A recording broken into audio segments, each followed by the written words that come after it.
చూడండి. ముందుగా నిన్న అంటే సెప్టెంబర్ 21వ తేదీన తిరుమలలో స్వామివారిని మొత్తం 82,406 మంది భక్తులు దర్శనం చేసుకున్నారు.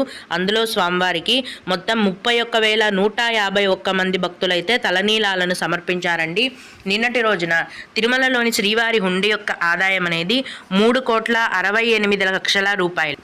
ఈరోజు కూడా ఎటువంటి దర్శనం టికెట్లు లేకుండా నేరుగా భక్తులను ఫ్రీ దర్శనానికి అనుమతిస్తున్నారండి. ఇలా టికెట్స్ లేకుండా నేరుగా వెళ్ళే ఫ్రీ దర్శనానికి ప్రస్తుతం 8 నుంచి 10 గంటల సమయం అనేది పడుతోందండి. అలాగే తిరుపతిలో ఇచ్చే సర్వదర్శనం టికెట్లను తీసుకొని దర్శనానికి వెళ్ళే భక్తులకు దర్శనానికి 5 గంటల సమయం పడుతోంది. 300 రూపాయల దర్శనం వారికి మరియు 500 రూపాయల దర్శనం వారికి దర్శనానికి 4 గంటల సమయం అనేది పడుతోంది. ఈరోజు కూడా సుపదం ఇన్ఫాంట్ దర్శనం అనేది ఉంది. సుపదం ఇన్ఫాంట్ దర్శనానికి ప్రస్తుతం 1 గంట సమయం పడుతోంది.